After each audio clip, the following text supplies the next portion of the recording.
Hi, I'm Tom. I'm Matty. And I'm Lewis. This is the Wigan Way, Wigan's favourite rugby league podcast.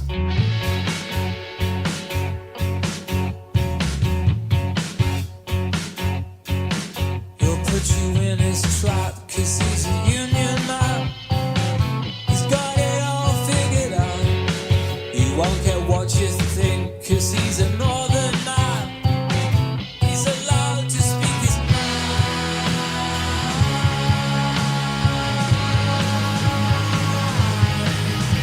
His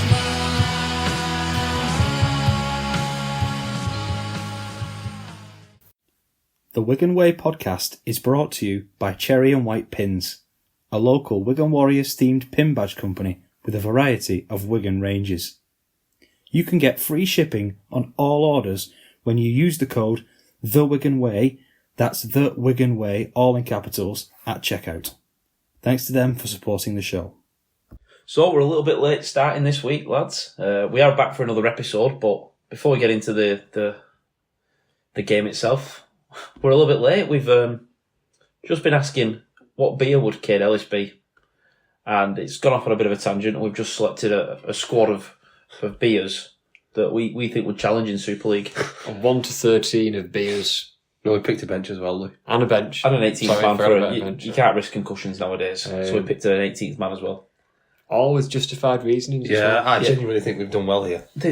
This might be the best thing to happen to Super League this year. So what we're saying, stick around till the middle section. And then Yeah. We're going to go through the game and then we'll get into...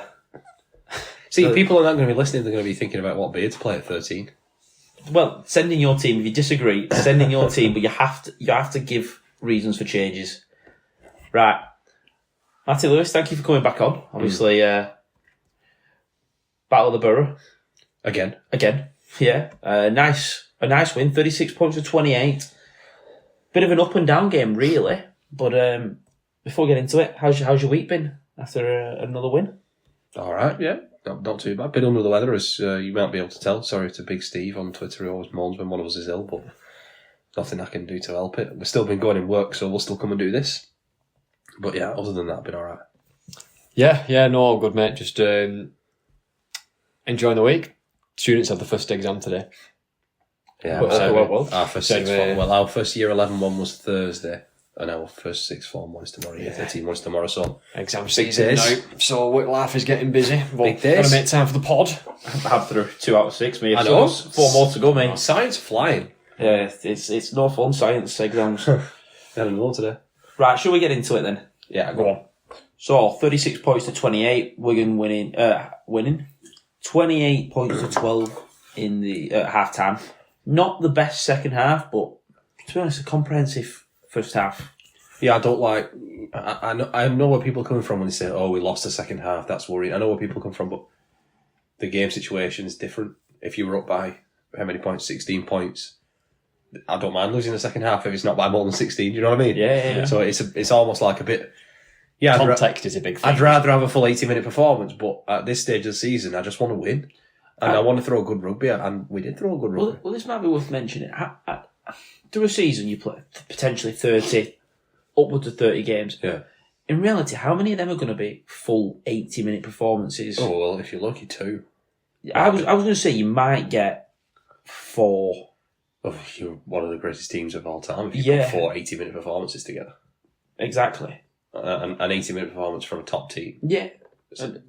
Very rare. It's very rare, and if you go less than that, you say a very good 60, 70 minutes, you might get 5 or 6 through a season. You're going to have bad spells in games, and it's about managing them. And teams aren't going to come to brick and just roll over. No. Nor should they. No. They're not going to come and just roll. Well, some teams might do, but no, we're not going to come to brick and roll over. Leigh especially aren't just going to come and roll over. Serious teams that want to play in playoffs. Yeah, we haven't got a God-given right to beat them all. No. We've got to actually do it. No. And sometimes I think, yeah, we've won. Celebrate it. We beat them by 8 points. We've got a bit of revenge from the first round, which was amazing defence, clunky attack. This was opposite, when it was not great defence from either team. But some of the attacking shape from both sides was gorgeous. It was brilliant. Try scores for Wigan: Jake Wardle, Cruz Lehman, Eckersley, Cade Ellis got his hand on one. We love Big Cade on the podcast. Yeah, Big Cade is our favourite. Marshall, December and Kieran. Kieran a low kicking percentage, really. 4 from 7. Well, he hit the post twice, didn't he? Yeah. Unlike him. Well, they're bringing in a shot clock, so he might be a bit worried. Are they? They're bringing in a shot clock. Oh, he's screwed. Yeah, I know. He is absolutely screwed. Yeah. There's a kick under his stinks. I think he's going to try. I think I turned around, had a 5-minute conversation, turned back and looked at the pitch, didn't even put ball into you. After 5 minutes. That's the thing. I don't mind him taking that long if he kicks him. Well, if there's a shot clock, he's going to have to... Yeah, get away. How many do you reckon that'll actually affect, mate? Kieran. Sneed. So it seems to be the top kickers that take the time, really, isn't it? Rod Studd's favourite player. Guillermo Aspie-Rugby. I just want to say his name. Just show off that you can say it. I'm just show off that I can say his name. Yeah. So, Liam Marshall opened the scoring. Great set of hands through Ellis and then Smith. Find field. So much depth on this attack. How many times have we seen this exact try? Yeah. And we actually talked about it at the game, me and you, Lewis. Field could have picked either of them. Yeah. He could have picked Wardle. We've said this before as well, haven't we? You strip numbers so easily. It's just so... It looks easy. And I think the commentator, when I watched this game back, the commentator said, that looked a bit easy for Wigan. And yeah, maybe, but we just see this so often. It's just amazing play, I think. It's just really good. It's not necessarily anything new, is it? It's No. just shape and out the back. Yeah. To the winger. But it's nothing like innovative or anything. No? It's good timing. You've got to rely on good timing for that. I'm going to say it's the same shape that sets Wigan's next try up. Jake Wardle scores, a little bit different, from deep, round the halfway. And it's the same, Ellis to Smith. December running a brilliant line. And the pass is just a little bit behind him, finds the floor and Fields looping round. Yeah, but it's the threat of Junior, isn't it? Running that hard line. And look, we've seen how many times he's got through, particularly against Leigh, and they've got to deal with him. And that leaves Jay Field at the back. It's a good situation to be in. But you know the moment that they slide early and try and pick Field off and defend out wide. Smith is making the right pass and hitting December one-on-one with someone. So it's that a difficult challenge. Yeah. Finds Wardle and Wardle goes over to score. Great start. 8 minutes in, 10-0 up. 12-0 up, sorry, I should say. Well, you're fearing the worst if you're Adrian Lamb. You're probably already reaching for the third button on your shirt to undo. It's getting hot in the He break. he does open more buttons when the game's going against him, doesn't he? Game was quiet. Yeah. After that, Tessie knew. 10 minutes later, he had a great game, first game of the season. Very good signing for them. I think he's a brilliant signing.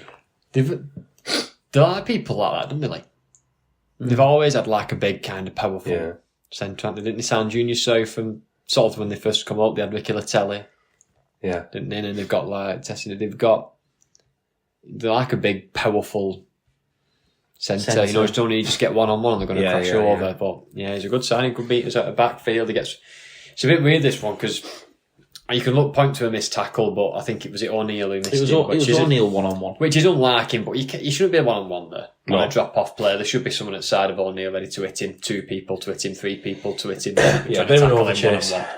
It's that threat of Leigh tacking to the left, isn't it? And Tessie New does really well to read it and come inside. I don't know who makes that call for Leigh, but a brilliant play. Now Bevan French. Again, we talk about him being a little bit quiet and he's still sat on, 8 tries and 12 try assists? I think it's more than that. Whatever it is, it's ridiculous, whatever it is. To That man should be super. To quote the great Bilko, this is why we bought him. Yeah. This is why I pay him so much money.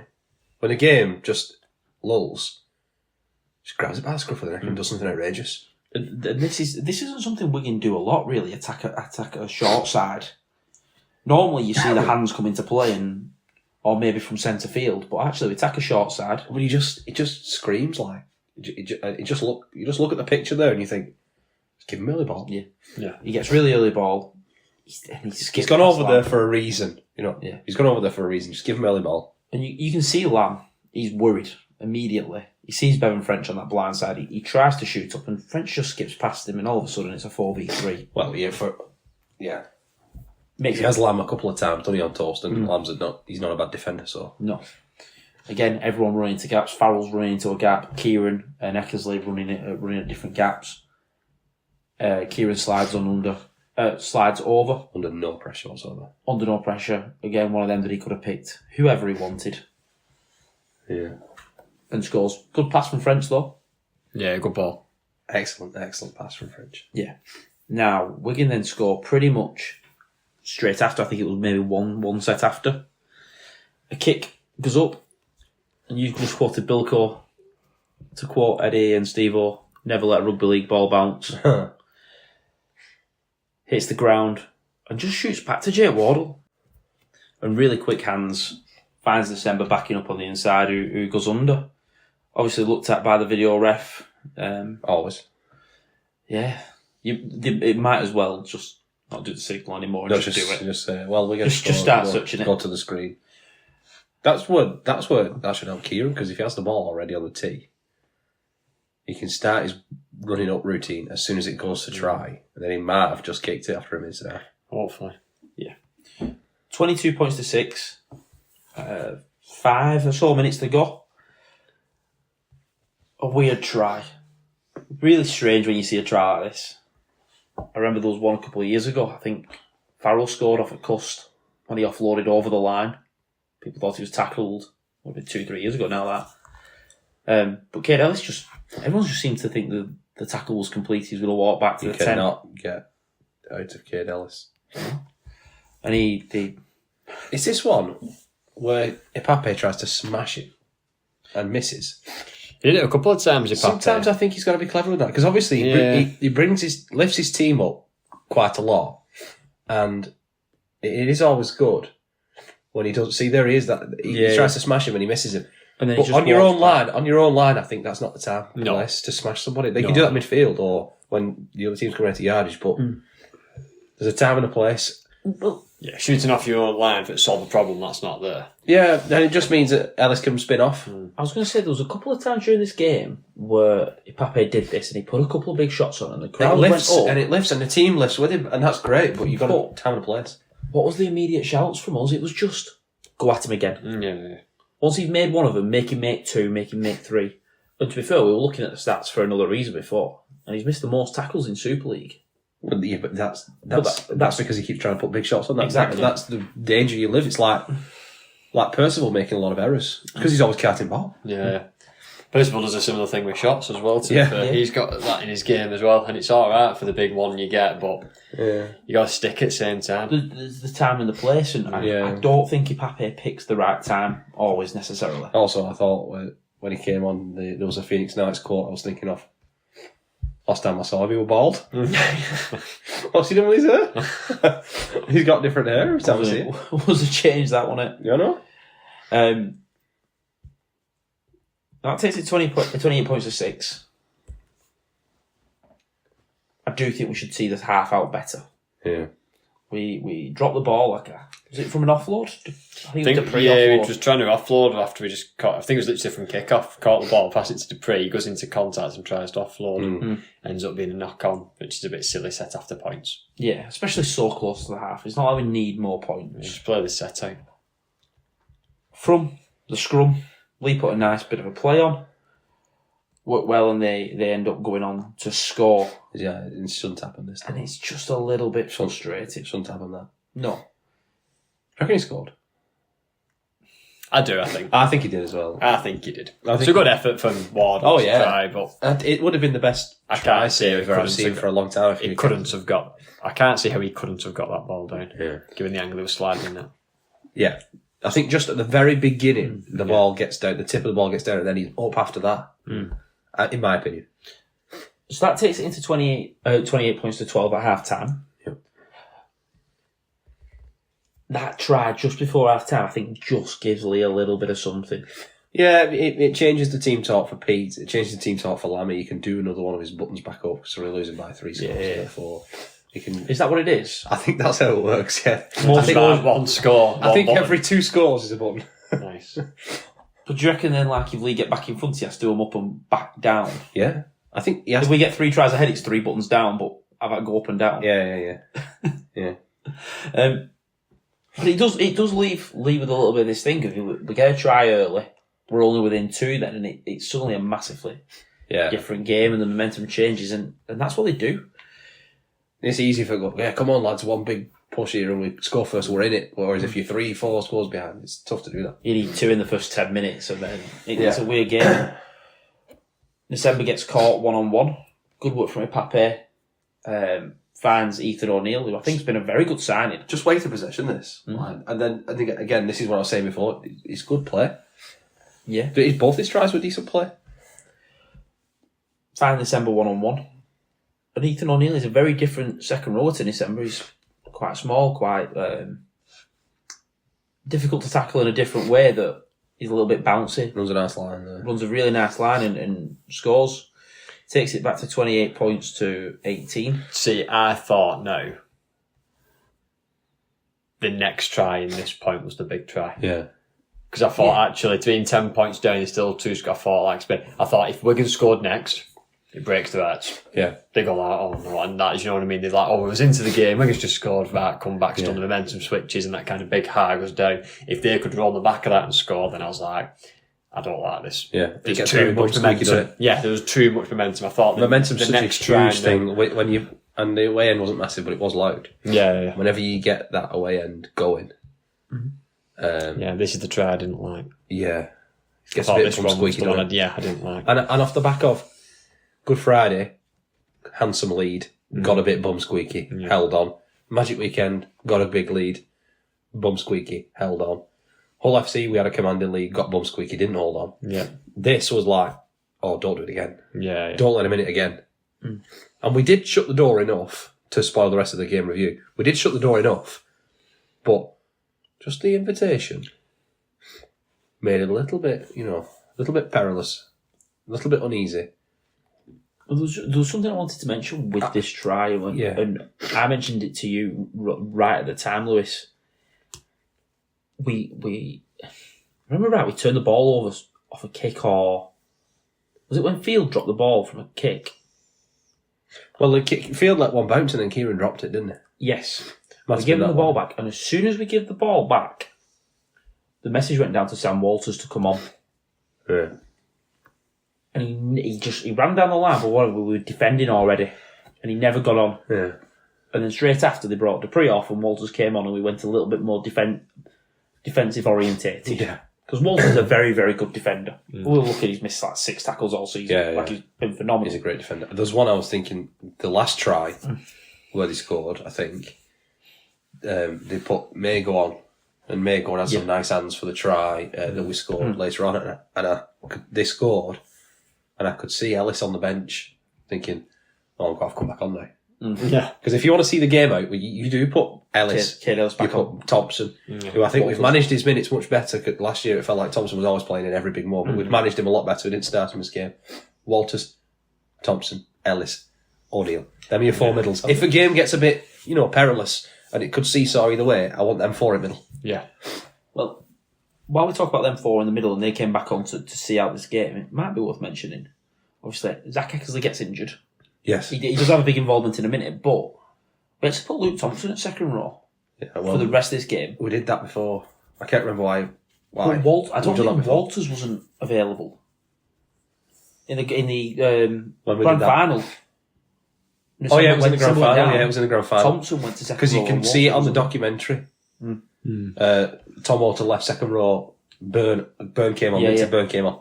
And while December had his head test. But whilst this happened, we brought Liam Byrne back on. And Byrne played in the middle. I thought Byrne had a decent game. Byrne, he's like a fixer. If something goes wrong in a game, Byrne kind of can solve it. Yeah. And if he does leave, which it seems like he will, I don't begrudge that at all, because he's won everything for us and he's given his all every time he's played for us. And he deserves a pay rise, and a big one at that, and we probably can't afford that. But I will miss him, because I really do like Liam Byrne, and I dislike perhaps not the overall feeling towards him from the fan base, because I don't think there is a particularly strong feeling one way or the other about Liam Byrne, but I do think there is a small section of the fan base that don't rate Liam at all, and I think it's a shame that, because I think he brings a lot to the team. He's very steady Eddie, isn't he? Yeah. Reminds me of like a Ben Flower. Maybe not the biggest, but we'll get through good work. Not punching people in the face. Although he does like getting sent off sometimes. Not for punching people in the face. Not for hitting an unconscious man on the floor. But no. Anyway, moving on swiftly. Like he does. What I mean by that is like he plays, good minutes. He makes his tackles. He makes his meters. Yeah. He's not maybe like an 80-minute Luke Thompson style prop. He's not like maybe an impact like Meg or whatever. He's just your steady Eddie prop. Do you know what I mean? And you need that. You do. You need people like Dupree probably plays a similar role for us, doesn't he? In the sense of its minutes, its drives and made tackles. Yeah, That's but I your think job. Dupree kind of gets a bit more love from the supporters. Yeah, And they actually play quite similar roles. yeah, I think so. And I don't know why Dupree gets all love and Bird doesn't. The Maybe thing because that comes back to me is when that 2023 season, when we ended up winning the grand final. Yeah. Liam Byrne was immense. But he was a target for the Boo Boys, as your dad calls them. Yeah. The Boo Boys loved booing Liam Byrne. For 12 or 13 games, he played busted. Yeah. He was knackered. Apparently, the injections he was having to just get out there. And at one point, was basically our only prop. Yeah. And then we signed Dupree. Yeah. And whatnot, and we pay a fee for him, and he comes in and has a good end of the second season. But he's always a bit of an easy target, really, because he's not. Yeah, I like him. He's not got that X factor in him. But yeah, he came on, and I thought he had a very good game. I thought all our middles had a very good game. I thought Byrne was good. Yeah, I thought Byrne was really good. Right. Now I want to talk about that man again, Bevan French. Yeah, because he came and thought the game's drifting away. Let's just do something outrageous again. Yeah, 28 points to 22.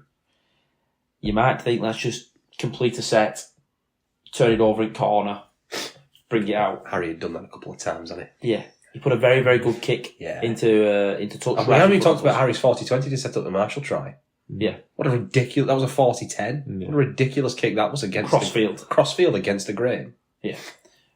He was immense again. Remarkable kick, that. And I just love Harry Smith. Like, Yeah.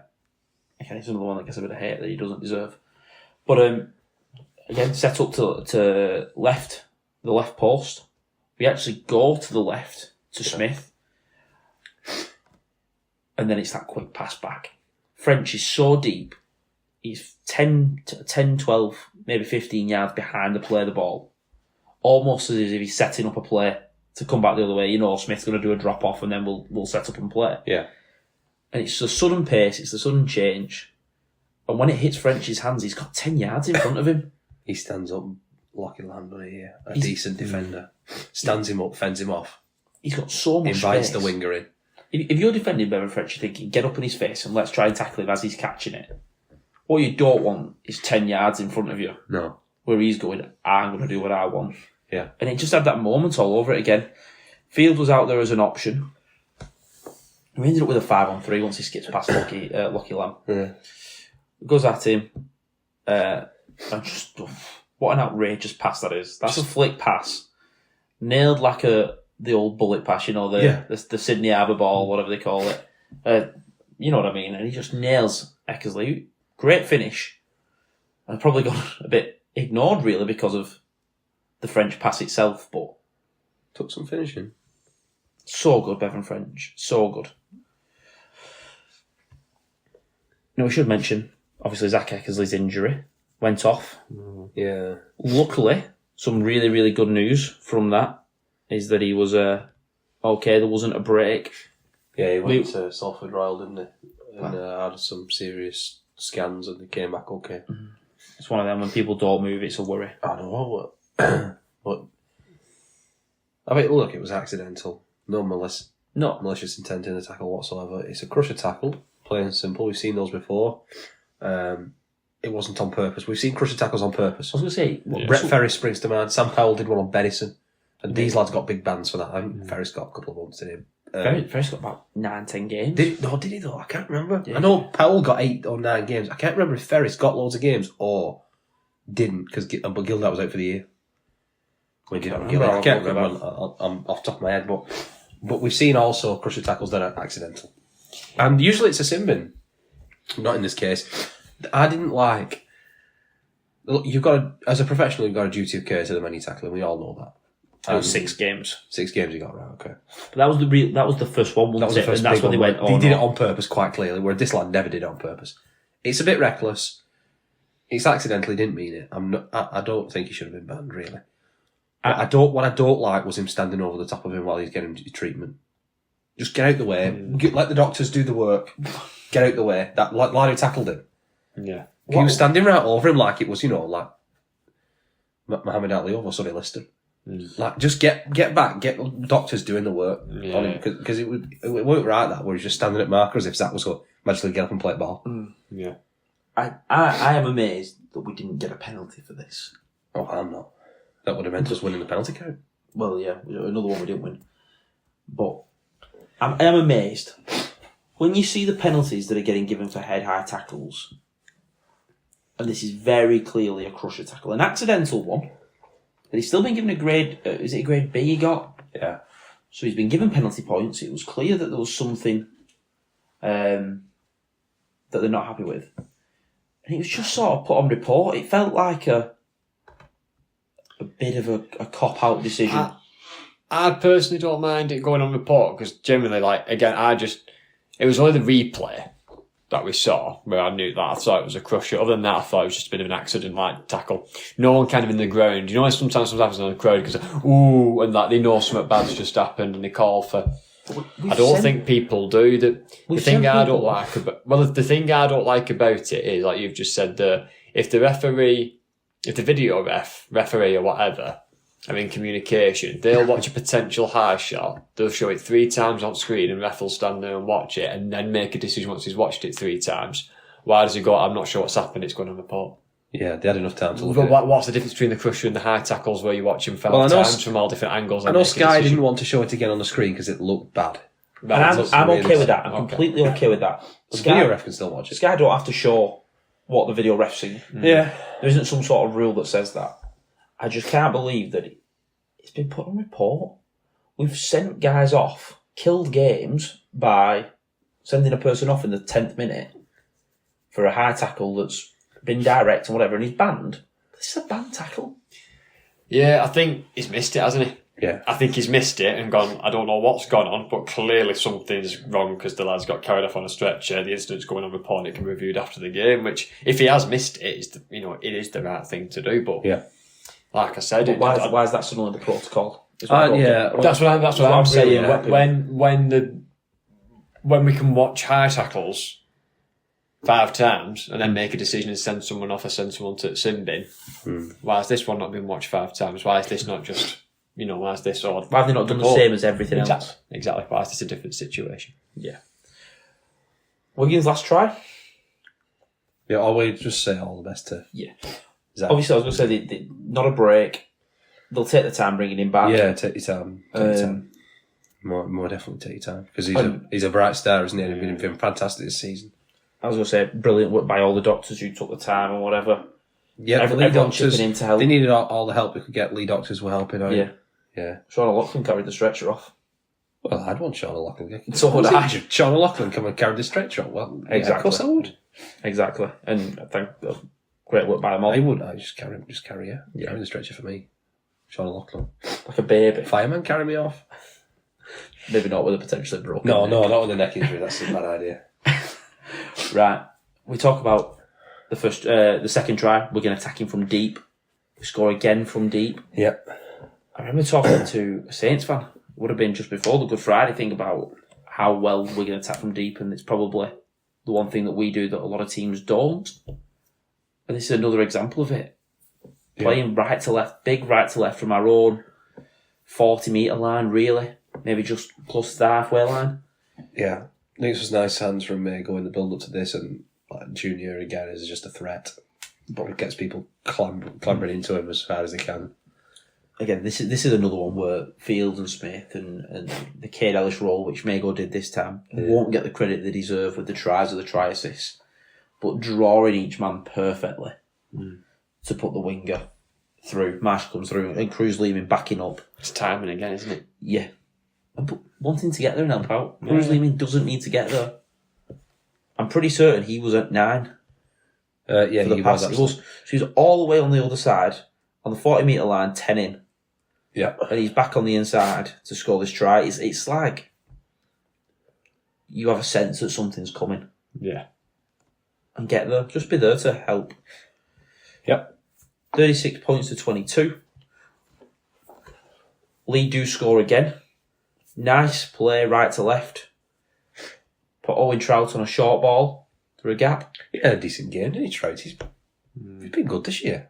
Yeah. He's been good this year. I think, if you Played second row here. Probably if I was taking a squad to Australia, I'll probably only pick 18 or 19 while they're being here. But if I was taking a squad to Australia, I'd probably think about taking Trout. He'd be in the conversation certainly if I was picking, an extended squad.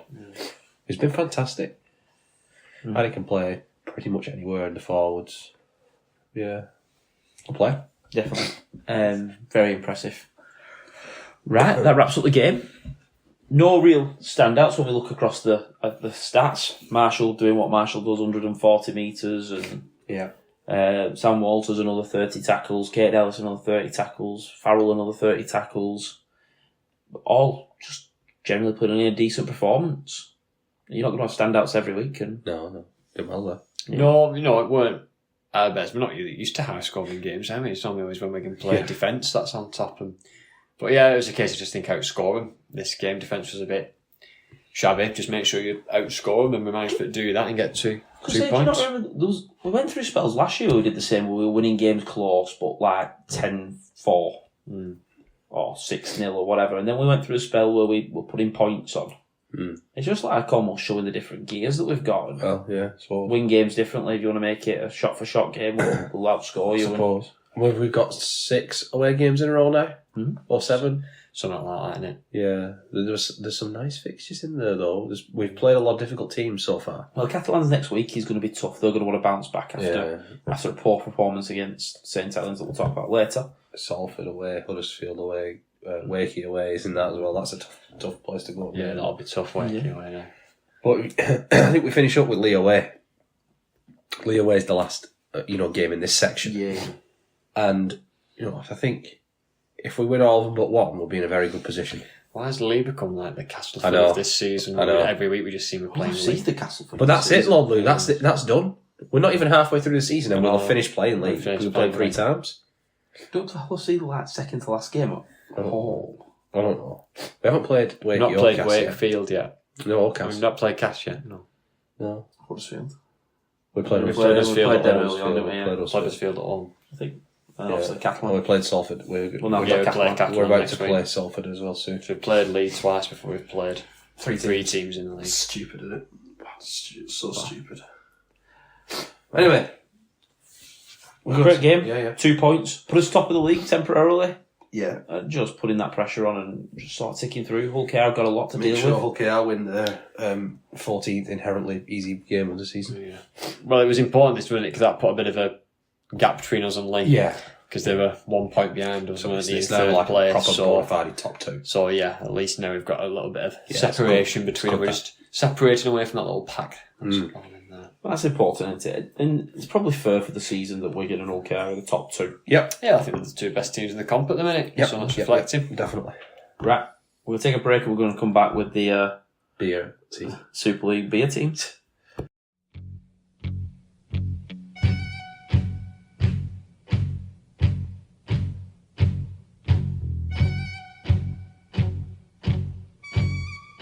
So, as you've all been waiting for, we have put together our 1 to 13 bench, and we've thrown in an 18th man.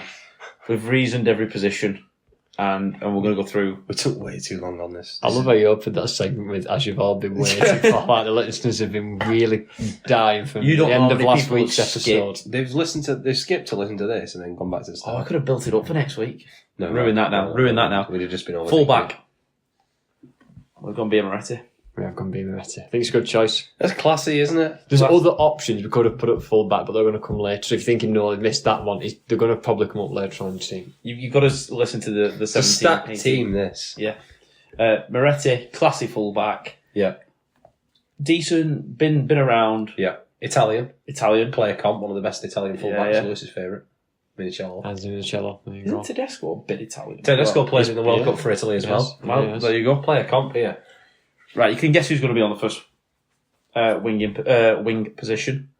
Madry does look like Wigan's winger, but it's hard working. Well, the block on the bottle looks like Miski, is it? Yeah. For on the right wing is Madry. Hard working, does his job. It's got to be Madry though. They'll go for a centre partnership. Yeah. And what we wanted from the centre partnership, by the way, was a Keith Senior and a Jake Wardle. That's what we were specifically looking for. Yeah. A steady centre a 7, 8 out of 10 every week, and that guy is a little bit classy. So first of all, we've got Foster's in there. He's everywhere. It's at every pub you go in. Yep. Won't be many people's first choice, Yeah, but won't be actually, if you don't know what you want, you can rely on it. And then Cruiser Campo, a little bit classy. Got it wrong again. Every single time you say Cruiser Campo, it's not what it's There's called. no A in the middle, it's just Cruz Campo. Do I look bothered? You know what I mean, right? This is the X Factor centre, isn't it? Yeah. We nearly put Cruz at 6, and we nearly put it at full back. Yeah, but we wanted that Jake Wardle. I think Cruz could play anywhere across the back line. Yeah, to he be honest could, with you. yeah. He's one of those I types just of think Jake players. Wardle could play full back if he needed. Yeah. He's played left centre, right centre. He's got that ability. Good right footstep, left footstep, whatever you need. And what's the lethal Just edge? Cruz Campo and... It's Corona. Oh, yes. What an edge that Yeah. is. What an edge that is. Again, you're at a bar, you don't know what you want, you look down in the beer fridge. There's a Corona. What do you there. think about, like, your winker scoring a try, sun shining, hard track, Yeah. Diving in the diving corner. in the corner, A little bit of flair, so he's got the But line. making He's got the everything- line wedge. making everything look easy, collecting the high ball, coming out to you, making it look easy, that's Corona for me. Yeah, good on her. Yeah. Good decision. No, we took a half-back pairing. Mm-hmm. We've gone for some X factor. Yeah. Someone to win us games, be a bit different, and we've gone for a general. So at 6 and 7, we've got Thatchers, we've got Peroni. Thatchers, summer rugby, Yeah. sun's out, you want a quick, nice pint. Something with a bit of zip, Yeah, a bit of yeah, zing. And Well, those are words they would they're, use in they're badminton. gonna win you games in summer rugby. Yeah. And that general Peroni, been there, classy, doesn't do much wrong. Maybe not your go-to choice. Could be underrated, but there you go. Right, we're into the forwards. The grunt up front. Yes. Lewis, you love this bit. I So do. You were specific about this next one, I number was- 8. And I you were was number specific 8. that it was number 8, not number 10, because that's a certain type of prop forward for you as a It number had 8. to be. So number 8 is Stones Bitter, which people might be going, what on earth even is Stones Bitter? Just, obviously you might be driving listening to this podcast, I don't know if you're driving, but when you pull over, whatever, if you can do now, just do a quick Google images of Stones Bitter. The can is orange with a silhouette of a guy It's basically Earl like, just Crabtree, innit? stood like, with this very masculine, like, I only know this one because my granddad used to drink it. it's basically... And he was an old working class scouser, which is screams prop forward. Do you know what I mean? yeah. Like Yeah. Stones Bitter, that big nasty prop forward who you don't want to be enforcer, you don't want to mess with. Who's partnering him up front, though? The other prop, we have Boddingtons, which I think it's a good decision. So you got Stones Bitter and Boddingtons. Bitter and Boddingtons up front. heard- These player comps actually made sense in the Yeah. back, so we've just gone for like working class old people's beers, haven't we? Yeah, prop forwards, that's it. That's it. Right, in at 9. 9, I think, is a very good shape. I think Yeah. we've done a very good shape. We've got 9. There's some I'm not too Actually- sure of on here. Actually, we've been Nine's quite specific on this one. It's a bottle of Budweiser. Yes. Yeah. Because you've been in a bar, not knowing what you wanted, and looked down and seen a bottle of Bud in the fridge. I'll have that, mate. And everyone always panics, don't they, when you go into the bar? That's like, you know, you go into a bar and it's like all craft stuff. Yeah, and the like, you know, there's no options are- curling, there's yeah. no Fosters. The options There's no- are, well, what do you want? Do you want Martian golden hair, or do you want rabbit's foot, or do you want elephant's tongue? Well, I don't know Yeah. any of those beers. I'll have a bottle of Bud out I'll the have to- fridge. yeah. You just look over the bar, just look past the barman or the barmaid or whatever and just see a red cap, bottle of Budweiser there in the fridge. This is from someone who drinks like elephant's Yeah, tongue, yeah, or yeah. whatever stupid name of a beer is. He's making his tackles. He's got good... Ever dependable. Yeah. Ever dependable. He's got good delivery from 9. Makes his tackles. Yeah. Listens to the orders from Peroni. Goes where he's told. And hard work in there. Second row. This guy we had in the This- fellas, so we had to move him out for Stones Bitter. We had him in prop, and we had to move him. I said, someone's going to have to move into the back row because this Stones Bitter has to play 8. It's a bit like when you've got a few like forwards that can play a few different positions, and then you bring on Liam Watts, and you think, well, he's not playing anywhere but prop, is he? Someone Exactly. move into So the back someone's row. got to move into the back row. So this first back row we went with John Smith in the back row again, who could play prop. Yeah. But had to make way for Stones Bitter. Yeah. So we've gone with that. And he's been paired in the back row with Worthingtons. Well, all the forwards are bitters except Bud. I've always just noticed that we've got Stone's bitter, Boddington's is a bitter, John Smith's is a bitter, and Worthy's is a bitter. Like, we've got lagers and ciders in the backs, and then everything's just bitter. I think that says a lot. I think it's accurate. That's accurate, yeah. I think it is accurate. That is accurate. And you might be thinking, we've missed an obvious shout here. No. But it's coming up, loose forward. It is. We've done Loose forward, Guinness. you was big on this one, you Matt. Loose forward is Guinness, because this is what I was saying, and this is what started the whole conversation, was K. Dallas as a beer. It's classy, it's smooth, but it's hard working, it's dependable, it's all weather, it's the captain of this team, and it's a pint of Guinness. Yeah. Yeah. I think that's a good shout. Guinness Never lets you down. Yeah. Many have tried to replicate it. Link play. Well, all these others, there's multiple different lagers, multiple different bits. There's only one Guinness. There's only one stout on the list, yeah. Okay. So at this point, then we effectively made ourselves a bench, because why not? At this point, you've gone all the way through. So our first was the 14, mainly plays in the at 9. Yeah. Can fill in the half, so you pick up an injury there. Yeah. And it was Cause Light. Yeah. Again, dependable. Does his tackling? Which actually, we probably should say Coors Light. Well, and Bud, I suppose, is the only one on here that we all three drink. Dependable. And it's just easy. A little bit lighter, so can go into the half That's if needed. that, yeah, that's good thinking from us, that. Yeah. When Thatcher's inevitably gets injured, or, the line breaks. Yeah. I could see you often put Thatchers at full back if there was an injury. Yeah. You reshuffle that back line and anyone could play anywhere. Yeah. Yeah. So we picked 2 forwards off the bench. We've gone for a bit of an enforcer and an 80-minute prop. Yeah. The enforcer, again, Tetley's. That was Lewis's call. Tetley's put Tetley's on the bench. Tetley's is the bench prop who's going to come on, play about 10 minutes, get really peed off, shoot out the line, elbow someone in the head and get sent off. And leave you just with... Yeah, but if we were picking a team, we wouldn't pick one of them, would we? I mean, Lee Rafford would pick 3 of them, but we wouldn't pick one of them. I think you're selling Tetley short here. I think. I think he could do a job. The 80-minute prop, Amstel, you pick up an injury, you need someone to play, I haven't picked an 80-minute prop on the bench, by the way. so you can fill in. Like, think of Origin, you need props, so you lose an injury early on. Big minute He's coming prop. off the It's got bench. called Yeah, a big minute prop. Big minute prop. 70. Bring him on after 25 minutes and he never comes off. Yeah, what Ethan Havard did for us second half of the season. Yeah. And then we've gone for a bit of X factor in this third position. Lewis, you're adamant he should be the centre. You vetoed it. I've vetoed it. We've disagreed with this because Lewis thinks this player should be starting I've got my reasons for it. instead of Foster's. I think Stella's a second rower who can fill in at centre in the odd game.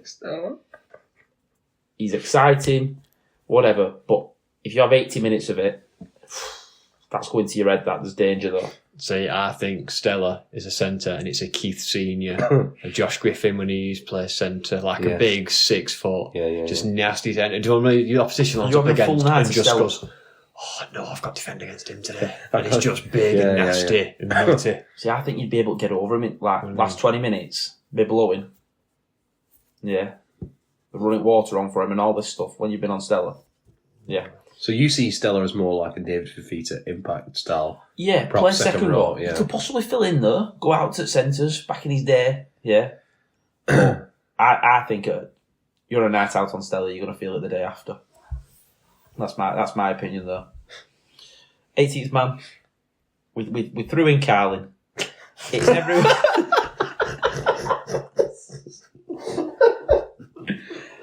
You're not excited for a Carlin. But when you had your first beer, you were telling your mates how good a pint of Carlin. It's such a good shout for an 18th man because it literally is the backup beer, innit? That's when you go, oh, I'll have a Cause, and they go, oh, sorry, Cause is off, it's got the plastic glass on it, and you go, oh, I'll have a Budder, oh, sorry, the fridges are broke, I'll have a Carling. Yeah, like, it is the 18th man, like, do you know what I mean? It's the backup you go to, the reserve. And you're a little bit disappointed, but you know it'll do a job. Well, that was us at Wakey, wasn't it, that one time? 3 pints of Coors, please. No Coors. No, I'm sure she charged us Coles prices and then poured it from a can. It was a can of Carl and she poured it in. Yeah. It was a bottle and it weren't even in a fridge. Yeah, but she pulled the tap back like in Phoenix the- Nights. the- She pulled the Coors tap. There was a Coors tap and she just went underneath the bar and just grabbed out 3 bottles of Carling that were lukewarm because they weren't in a fridge and charged us about £5 a bottle for it. Yeah. But Carolyn, it's going to do a job. It's going to do what's needed. This conversation is so different to anything we've ever done. We need to do more stuff like this. This is what's good. The listeners are going to give us good feedback. Well, we have actually. You don't want Carlin playing 20 games, do you? No. We did make a rugby league team of animals as well once. Well, maybe that's for another time. That one with those. Have we got a shout for manager? We didn't do this. Manager, Coach. what beers have we not picked? Well, manager's got to be sensible. Yeah. Yeah. It's a pint of lemonade at the end of the night. Manager's got to be sensible. Got to drive the bus to the matches. Pint of lemonade. That's not getting buttons undone, that. There's not that's a Matt Pete of a coach, that, is it? Like, sensible. Get everyone home safe. Still be, sane enough to do tactics. It's Coke Zero. Pint of lemonade. Is that for alcoholic though? I don't know. It's a team of beers. It's a team of beers. Okay, he's going to get his zero then. If the coach had to, it could be a non-alcoholic something. Or maybe like a Bud Light, it's only 3.0%. You go on that if you know you're in like a long, you're going for a day sesh, you go on this, you want stuff to last you a long time. You want to function. Yeah, but For a then bit we've of got session. Bud Light as coach and his big brother's playing now. Cause Light on bench, yeah, I suppose maybe we can. I don't know. Well, this whole thing's ridiculous anyway, so I don't know why we're putting parameters on it. It's a team of beers. We're not having lemonade. All right, fine. Send in your suggestions. What about a pint of shandy then? Yeah. Oh, yeah, pint of That shandy, that's beer- the way. That's yeah, the that way, beer pint of goes shandy. on, a shandy. Yeah, shandy's the way. You know what, Lewis? Well done. Well done. You've saved us there. I've just saved the beer rugby team. Tell us what you think. Send us in your team of beers. They have to be alcoholic beverages. Yeah. Yeah, but you specifically said you can't put vodka orange at 6, so there's got to be. There's got to be. You've got to be able to get it on. It can't be a short. Yeah, It's yeah, got to yeah, be yeah. a It's beer, gotta be- not a yeah. mix, not a spirit mixer, not a short. It's got to be. Yeah. Right. We're back with the news and what's caught your eye, Matt?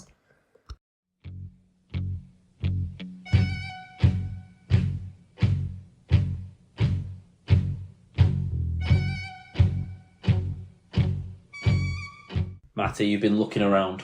What has caught your eye this week? Yeah, okay. A few things. Let's go with the quick ones first of all. One with a bit of a Wigan link. The New Zealand Warriors are back in NRLW this year, and George Carmont's daughter signed for them. Oh, nice. Yeah, Ava Carmont. So that's one to look out for. I think 23 years old, and will be playing this season with the first season back in the NRLW. I think it is for the Wars, the Wars women. So good luck to her, and congratulations. Yeah, that's good. The other things that caught my eye this week, well, there was a couple of things in the Brisbane versus Souths game. One of the Brisbane lads scored and had his shorts pulled down while he was in the act of scoring. And Cheek him in. Vossi said he'd never seen a crack so big in the opposition's defence all weekend. Which Love I it, like Vossi. that. Vossi was Love it, on the Vossi. spot with his jokes. And, Latrell got stepped and looked like Tex Hoy when he got stepped by that big lad. Clutching his hamstring. After we praised his defence last time. Yeah. Oh, never mind. Anyway, last eye catcher, because we're going quick through these because we spent ages on that beer team, is the Did origin. that catch your eye, though? Rightly The so. beer team. The beer team. Rightly so. Yeah, the I beer- had to spend a long time in the beers. It's the Blues and the Maroons have announced their squads for Game 1 of State of Origin. The women's State of Origin is now 2-0 to the Blues. That's unassailable. But the men's Origin is soon, and the squads have been announced. And there's some unusual calls, let's just say. There's been some... Should we just talk about them quickly? Because Ben Hunt has been that 14 for the Queensland for a while now. Obviously out injured. Tommy Dearden's come in.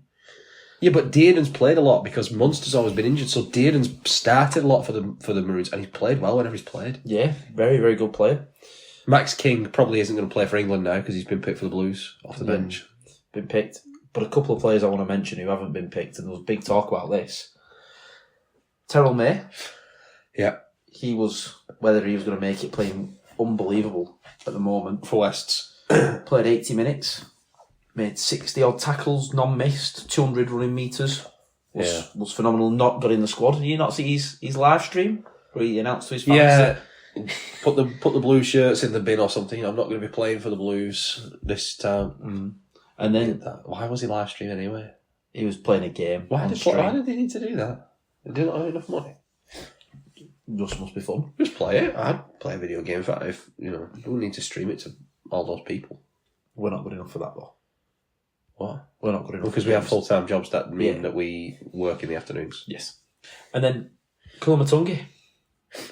from the Rabbitohs. Second rower, he's not made the 17. He's 20th man for the Blues. Or 20th man. Wait, good job we didn't pick Beers all the way down to 20. He'd still be there. Say number 19's name. Please try and say number 19's name. Please try and say number 19's name. What I was going to say was... I bet you got to try and say his name. I will do later. Not picked, not in the squad, and then goes on to play prop forward, normally a second rower. Yeah. And he ran apparently 329 metres is the stats being reported. Phenomenal metres for a prop forward, especially one who's not played there, whatever, 80 minutes, 50 odd tackles. That's exciting, that team, though. It's Crichton and Mitchell, the centres. Serious centres, that. Exciting. What do you reckon about Moses and Cleary? I like that partnership. Yeah, I like that partnership, Moses and Cleary. I do like One of them too many generals. Moses bossed that. That was Moses' team last year that won him the Origin. There's not too many generals. There's not too many generals. You're all right. No, I think Cleary will take charge and that'll free up Moses, do what he does. Yeah. And if you need someone with a bit of spark or X factor, just put Latrell. Let him drift in. No, I get that. I just think Moses. I thought Moses might have kept the 7. No, you can't. After coming in to replace Cleary after he lost the first game and bossing them last 2. Well, Cleary's got to play. So, Isaiah, you're captain. Yep. You were captain last year, wasn't it? It was Jake Dravojevic. Yeah. Not picked. Yeah, that was... so Matty John said something really weird on this. He started talking about Winston Churchill. Yeah, And he said Winston Churchill's number 1 rule was never invade Afghanistan. And his number 2 rule was never invade Afghanistan. And then he somehow turned it round to, if you're picking for the Blues, number 1 rule is pick Jake Travojevic. And number 2 rule is pick Jake Travojevic. Because bad things happen when you don't pick him. Yeah. So I thought that was a roundabout way of saying... They've left him out a few times. They shouldn't have left out Jake. They've left him out a few times and always called him back. Yeah. It'll be interesting, that. Lewis, you've been looking at the news, mate. I have indeed, yes. We've got a couple of things, we'll rattle through them. Wigan news, first of all. Obviously, I'm guessing majority of people listening to this will know this one, but Miski's been ruled out for 2 months. He's been needing knee surgery for a while. Yeah. He's obviously excellently played at the weekend, covering because he's out, go getting his surgery, essentially. So around about 2 months, I believe. I do think this is perfect timing, though. 2 months takes it to the end of July.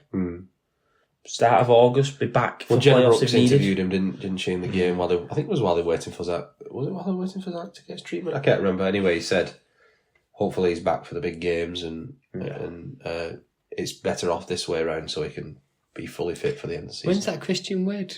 End of the month. Well, it's the end of this month. It's the end of this month, but it was... Well, it's whenever his team gets knocked out, I suppose. Because they're in the playoffs. Right, I see. So Did they make the playoffs? Yeah. Yeah, because he kept scoring. Because we might be seeing him quite soon, won't we? Well, maybe. I with suppose Eckersley, obviously. Douglas, but they've got no backup if... They got Douglas, but they've been out from there now. But yeah. And then some other Wigan news. Jack Farland out on loan to London. Yeah, he got a double in his first game and they ended up losing. I've got to say, do you not think it's a bit strange announcing a signing and then the highlights you show is him scoring past your team? Because that's what London did. Oh, right. They just showed his 3 tries against London. Yeah. They did, but if they're using it for its sake, because they did put a thing on, didn't they, saying like we're so glad now he's on our team and not playing against us or something like that. And obviously he had a class game and the tries he scored were good, so probably just getting their fans excited about the calibre of player they're signing. They've got a lot of loan players. I think the tries that were scored, he scored 2. There's a lad on loan from Hull KR who scored 1. Is it a rolling loan? I don't know. There were 4 players on loan from Wigan in that match day squad for London Broncos. Good. They just signed that Natoli back, who played from last year. Yeah, I think it's right. I think it's the right move for Jack at this point. Yeah, I think with obviously the partnership being cemented, he's not going to come into games unless really there's an injury or anything. So I think go out on loan, get yourself some experience in the Championship. Yeah, and go from there. Nicholson we'll go with next. Out for 2 months, unfortunately. He was absolutely bossing it in the NRL with Canberra. And unfortunately, I think picked up an injury. I think he was a lock-in for England spot. Yeah, well, it's a bit of a weird one because they've said he's going to come back at the end of the season, but it'll be playoffs if Canberra make it. And then from there, if he's just come back from a 2-month injury, you're going to throw him into an Ashes series against Australia. So He might be back in time, whether he'll play or not, we don't know. But it's a shame because it's always good to see English lads do well down under. Yeah, he was doing well. It's a bit of a shame now. He's on a bit of a halt back, but hopefully he recovers and it's the ground running from there. The NRL physio put the video on, he always does, of what surgery he needs, and it looks gross. Although they always do look gross. It was like slicing into his heel to do some sort of fixing them. It just looks gross, whatever they have to do. Yeah. He does it with a skeleton whenever someone gets injured. No. So we've got some good news. Good news, 4 crowds this weekend hit past the 5-figure mark. So we had over 10,000 fans at 5. That is good. That's good, isn't it? And we don't want to spoil around the grounds, but all 6 home teams won, didn't they? Yeah, it is actually thinking about it, yeah. Yeah. The Leeds were at home on Friday night. Yeah, just can't remember what Cass was. Cass at Cass. Yeah. Well, Cheltenham did even in the grounds. Yeah, it was. But It was. good. But yeah. Yeah, so that's obviously good. Attendance getting, that's what we need for our game. Vegas next year. Again, I'm guessing the majority of people listening to this podcast probably know this because we did an episode last week, so we've got some kind of old news from last week. But Hull KR and Leeds are the 2 teams that have been confirmed for Vegas. Oh, right then. Well, tell NRL team's not bothered because Hull KR have sold it out. Hull KR were the only team, apparently, that were willing to donate a home game for this. Well, isn't that the report that they were willing to give up a home game and Leeds because of the massive history and the They were picking Yorkshire Leeds. side of it? Well, that's fine. That makes sense. That makes sense. That's why Warrington got picked this time. But I can't believe. No other clubs want to do it. Well, I can, because there have been a previous, haven't we? The Super League clubs are not doing that. And you think about, like, who would be your likely suspects? Well, Leeds maybe, but they were already going as an away team. Wigan and Warrington, they're not going back because they just did it. Catalans, well, maybe not. One of the team I could see with the Saints. Here's one. Do you reckon there's a couple of teams you're thinking, we don't want to go now? We want to go in 2 years' time. Why? Well, Saints are not at the best. Do you want to go over there when you're not at your best? Hull FC, first year of a rebuild. Do you think maybe go in 2 years, try and go next year, as it was in 2027? I'd like to find out who's going 2027, so their fans can start to say, well... But do you know what I mean? Maybe go in a couple of years' time once you've finished your building. Maybe. Sticking with Leeds, Holroyd signed an extension with them. Yeah. So over there for a while now. Steady player. He was wanted, wasn't he, by a lot of clubs? Yeah. He's just a good player. Wheelchair of Ashes has been confirmed. Yeah, brilliant. Which is obviously good for That's good, yeah. the game, so that'll be good, obviously. Actually, men's, women's and wheelchairs now. Yeah, so obviously it's good doing it. It's obviously spreading the game, the different forms of the game. And obviously you two have watched a lot more wheelchair rugby than I have, but international fixture should be good, obviously. Yeah, good fun, it's fast, isn't it? Have you said how many games it is? Have the details been released? I didn't look. I just saw it as a headline today. Wheelchair Ashes confirmed. I haven't looked into it yet, but it's so fast. You wouldn't believe how fast they go on there. And then the last one, unfortunate news, but the saga continues. It was announced by Jenna Brooks on Sky Sports this week. I think, was it before the Catalan and Saints game? Because they also do like a bit of a news roundup themselves on Sky Sports. That I'm going to remember now how she was kind of wording it, but essentially I believe the council has not been able to strike an agreement with the new investors, so-called, with Salford. So the way Jenna put it was basically the back to square one. That good news they had at the start of this year about the stadium lease is now no longer. There's nothing anymore. So a couple of weeks ago, on didn't call last week, we had the CEO who resigned. Yeah. Now the council's not been able to reach an agreement with the new investors. The owners were actually at the Cass game Right. at the weekend. I don't know if Is that the first time that they've been to a game? I think so, yeah. You make sure your first game was a home game. Well, I don't know. I remember seeing someone say that they were unflushable. But that's the only Unflushable? Well, they just won't go away. What, as an ownership? As an ownership, as the saga. Well, the saga's rumbling, isn't it? It's not fun anymore. It's I'm just getting been bored of going it on now. Oh, yeah, I'm bored of it. There was a bit of a narrative at the start where it's going to go, and it did actually, although it was bad news and good news, it did kind of keep you interested. It kept seesawing. Now it feels like it's just diving off a cliff. Now I'm just a bit bored of it. It needs to end now. You know what's really bad? I've obviously worked towards Manchester way, and there's a few Salford fans who I work with. And when it first started this year, like, oh, what do you think? What have you heard? I've got tired of asking. Well, have you heard anything? That when I went to Manchester Basketball and Wigan Warriors are up there doing a shirt presentation. Why is that not Salford? Shouldn't it really?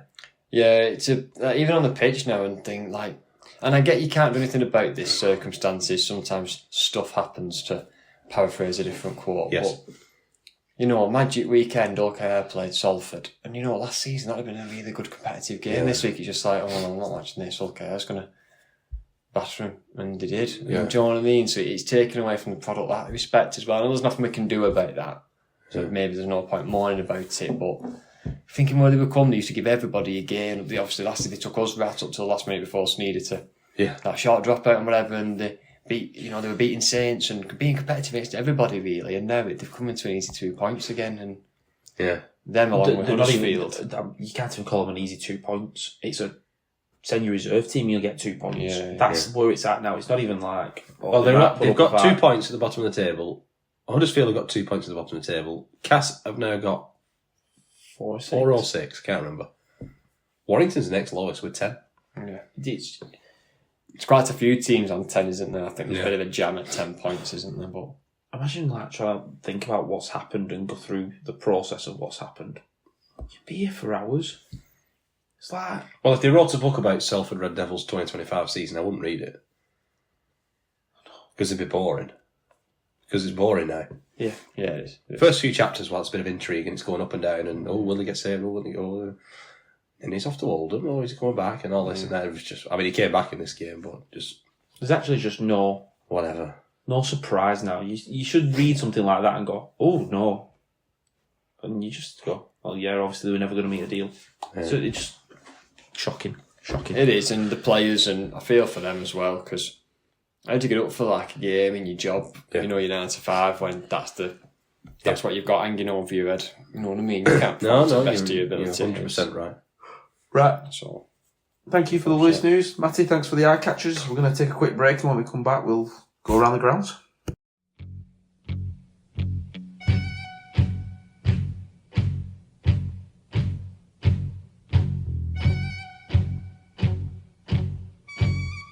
So, we're going to go around the grounds.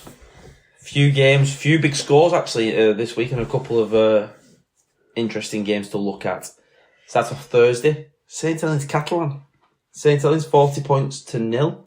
This was disappointing, wasn't it? Normally when these two teams meet, you think like the semi-final Roby's last game, like they always normally put on a really good game. Last match it was a drop goal that won it, wasn't it? With Lomax. That's it. And you always watch these two and think there's a little bit of a... I remember Alrix da Costa played 80 minutes one year and bossed them. And he thought, where did that come from? Yeah. And then this year, the Lomax 2 drop goals, where did that come from? And like you mentioned, Roby's last game. I just think there's always been a bit of a thing developing between these two. Yeah. And this has just let it down. It was so poor from Magic Weekend, where they come back and won league leads. Yeah. Really, really poor. This was really bad. This really, really was bad. I think the big talking point here, obviously, Whitby gets his hat-trick. Young lad. Yeah. Played very well. Yeah. Tristan Saylor on the wing. Yeah. It sort of leads to the point that I'm going to talk about now. Disagree with that, me. Disagree with that. I don't think John Bennison deserved being dropped, but... Well, what do you do when Carl Felt's fit? You're not dropping Lewis Murphy. Well, yeah, exactly. What do you do with Tristan Saylor? Hope that someone else is injured and you can... What beer is Tristan Saylor most like? He's not going to play in the forwards, is he? He's a beer that's been left out in the sun. But just go into the John Wilkin. John Wilkin talked about this and he sort of delivered a... He doesn't hold back John Wilkin, does he? No. He doesn't hold back on his opinions. I'll give the man his due. Media training was out the window with him. He just says exactly what he thinks and he ain't scared of giving his opinion. Yeah. And fair play to him for that. He's basically stated that players were signed because they were able to be done cheap. And he's penny pinching was the phrase. Penny pinching, he said. He said he struggled to he make accused them of replacements something like something out of Oliver Twist, wasn't it, by Charles Dickens? It's a weird one. He said we talk about recruitment and how Saints have got it really, really wrong, and then give some examples of obviously Felt coming in for Makinson. Yeah, he suggested was a cheaper option. I don't know. Will Hopewati goes out and Dion Cross has just come in, so that's a late replacement. Yeah, Said you've replaced Lewis Dodd, who's a 7. Yeah. and they bring in Tristan Saylor, who's on the wing tonight. Yep.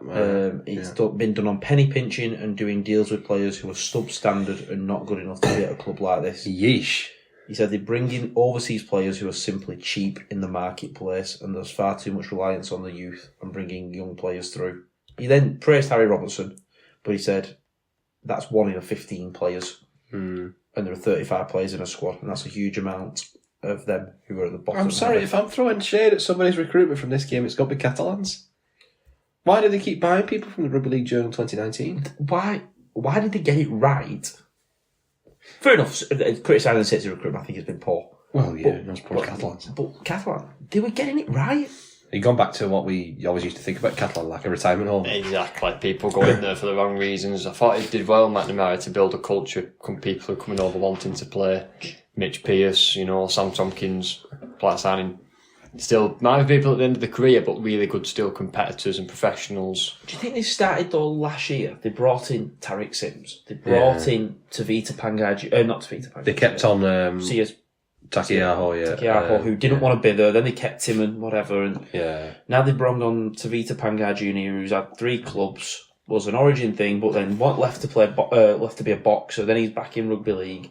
Elliot Whitehead, who looked done in his last year at Canberra. Keary, who retired. Yeah. They brought Tompkins back out of retirement. Yeah. Makinson, wrong end of his career, unfortunately. And got some knee issues. Yeah. Cottrich is the only one who you think, because he's been around since he was 18, who's not actually that old, but he's got a lot of games in his legs. He looks tired. Well, he's been alright for them, but he's played well. Is McNamara under pressure? Yes. I think so. Or do you reckon he's got runs on the board? He's got runs on the board, Lou, but... Do you not think he used some of them runs last year when they missed out on top 6? Yeah, maybe, yeah. I know, I'm only asking the question. Knocked out at Challenge Cup? Yeah. I think so. I think so. Yeah, I mean, we had Challenge Cup semi-final. Nothing to sniff at. It would be interesting to see who's... McNamara's got to have a say in it.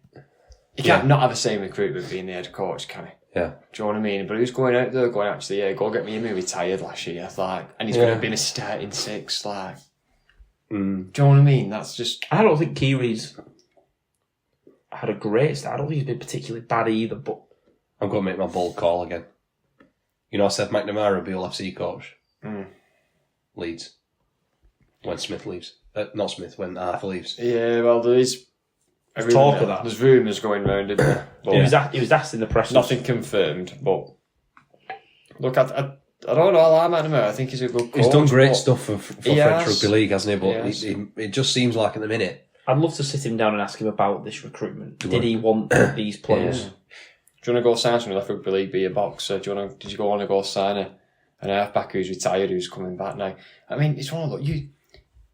Are you telling me 40-0 got absolutely battered? Tavita Pangai Jr., does he care? Yeah, good point. Luke Keary, does he care? Yeah, good point there. Oh, they're picking up a wage. And I know people might go, hold on, you question the professionalism there, Lewis, but yeah, I am, because when you're retired and someone just goes, I'll pay you a bit of money if you come and play for me. Yeah, for what's the motivation? Reasons, do you know what I mean? Have you got intrinsic motivation there? Or is it just externally got some money? And we were on Desiree watch again, because he's moved back to Catalan. Didn't last as long this time. He didn't do many minutes. Partington. And we give our Hitman of the Week, or Monster Big Man, Monster Big Man of the Week, whatever it's called. We give it Ollie Partington because even though they got beat 40-0, he's still the top tackler in Super League. And I think he'd missed a game as well. He had to cover for Desiree, only playing 8 minutes. 9 minutes, sorry. I'm sorry, John. We love you still. I don't want to tell him short. We love you, John. But he had to cover for him, you know what I mean? Through the middle. So even though Catalan were truly dreadful, the one bright spark was the hard work of Ollie P. Yeah. And so he's our Monster of the Week. 20 carries as well. See? I don't think this does much for relieving the pressure off Wellens, does it? Well, I think it does. It might do. And you mentioned this before while we were off air, but they've got some easy games. Got upcoming games. They have got a whole KR now, but it's the week before the Cup, so you're not really certain what KR are going to do. No, they've rested everyone against us that time and put 60 on. So in the next 5, they play Salford twice and Huddersfield once. Yeah. So And they've got 3 bye weeks basically in the next 5. If they can beat one of KR pre-Cup and Leeds at home, you're 8 from 10 for a bad spell. You're flying then.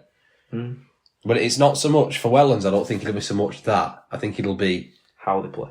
how they play in those games. Well, if they scrape by, those 3 bye weeks, they're going to win easily. Salford, Huddersfield. But if they can beat Leeds well, and they can beat Leigh well, and they can beat Cass well, maybe he's getting runs back on the board then.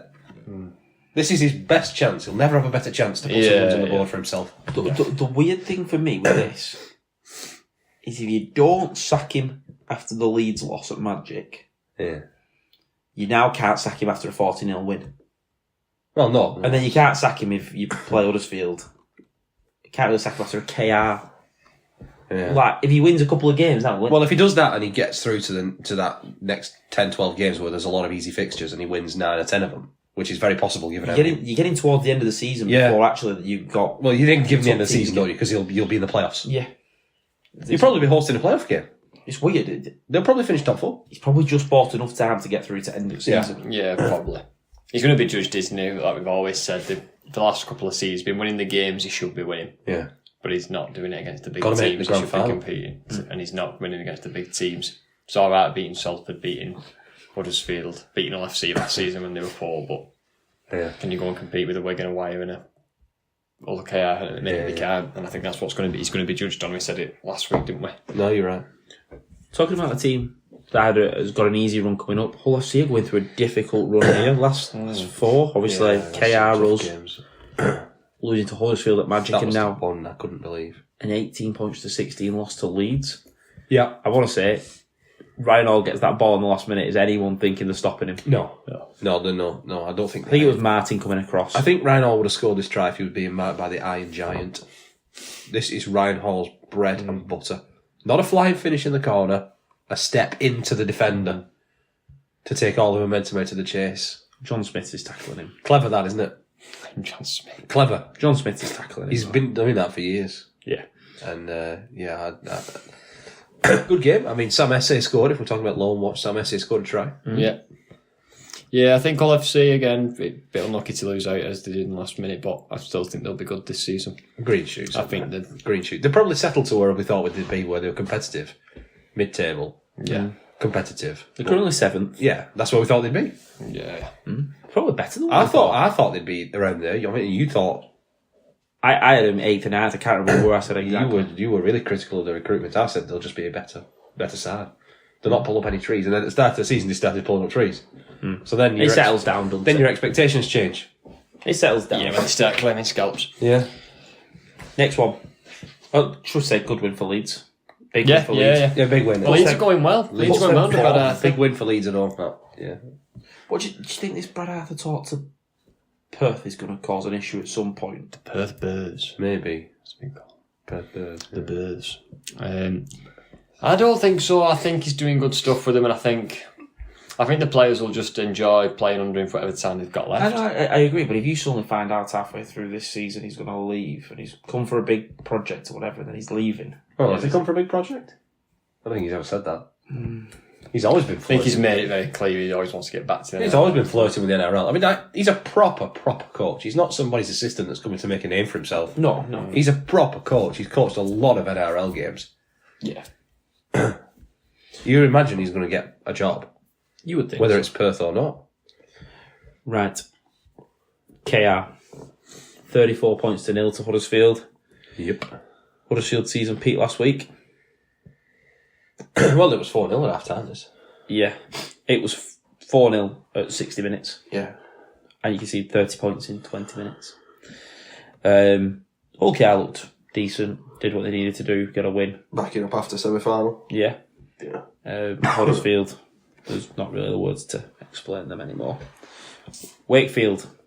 Wow, this was a performance. Oh, unbelievable performance at all. Because I thought Wire were going to come out with a point to prove after getting through to the final and trying to get points immediately. Yeah. So you can be a little bit more relaxed. Yeah. Into the final. Looked like a weird team though for Warrington. I know there's a lot of injuries going on, but I'm just actually looking at that team. It was a strange team. just a weird team lineup, wasn't it? 40 points to 10. 18-0 down. They get 2 tries right before half time. In the last 5 minutes, you think, actually, get back into it here. And then they just came out and conceded in the first set. Well, Mason Lino looked like prime Darren Lockyer. Mm. And if you make it Mason Lino, he's a decent enough player, but he's not prime Darren Lockyer, you know what I mean? But he looked like it in this game. Because he could do whatever he wanted. Warrington defensively should be really disappointed. Yes. Forget the prop's name. What's his name? Caius. Fight Artilly. Yeah. Another double. Griffin a double. If you're saying before a game you could see 4 tries to them too, you should be worried defensively. Yeah. You're getting opened down the middle there if you are. Yeah. They drop catches. Dropped a couple of catches, missed a couple of high kicks. I mean, Wakey scored 3 or 4 tries off. Just routine chip and chase. Routine kicks, 5 and 5 kicks. Yeah. Dufty dropped one, I think. There was one that was one of the wingers, one of the viewers underneath, and then somebody else out jumped him for it. You'd be disappointed then. Yeah. They need to get back up to grips quick, Warrington, because they got KI next week. Yeah. Well, this is going to be really weird, but Warrington have dealt with a situation similar to this already. Last year, we played them the week before the final. Now, this is 2 weeks before the final. Yes. So, not exactly the same. Yeah. And they went last year with the complete squad change. Yeah. Can you do that 2 weeks before? They might have to because they've got injuries. I'm always in favour of playing your starting lineup, unless anyone's got an injury. Playing your starting lineup the week before Wembley. I don't like changing the whole team. No, I don't. The week after Wembley's different. I don't like changing the whole team the week before Wembley. No. Obviously, they've got Cass at home the week after. They probably need a win here in the league. Take a bit of pressure off them because they're now in 9th. Well, yeah. Yeah, they need to, yeah. And if Cass can beat them the week after, they're still in 10th. Well, if Cass can beat them the week before Wembley, then all of a sudden Cass are looking up at the playoffs. Which you wouldn't have said that last week. And they were on 2 points. No, not at Or all. 4 points. You know. Is Burgess in pressure? You said McNamara. Burgess? Well, I think a lot depends on this final. yeah, he needs to win something, doesn't he, Burgess, really? With it. Yeah, Is this his third they have year? had a lot of injuries this season, haven't they? Which Yeah. I think obviously will give him a little bit of leeway, a bit of leniency. Yeah. I think it's But they need to get attitude back to on win track. it. It's attitude, and he's called the refs out a lot. And involved in a lot of that side of it. That's just him. No, that's him as a character, isn't he? He's always on the front foot. Yeah. Right, last game. Yeah. Castleford, Salford. We spoke a bit about this, didn't we, when we were talking about the news? Yeah. Salford, Nelly McDonald was back, and the owners were there. Salford looking good in their new You got a kit. double then, it? Yeah, it looked good with the ball. It just looked like the start of this game was Salford hammering on the door. It was 5 minutes before Cass touched the ball. Yeah. 5 minutes of Salford hammering on the door. Cass get one chance with a penalty, he scored. Yeah. Salford banging on the door. Cass get a chance with a penalty, he scored. They've hit squad number 50. Yep. Alone need that as well. I don't want to be funny, I'm just looking at the squad numbers, and when you look at it, it's 1, 2, 3, 6, and then Joe Sharrock's at 13.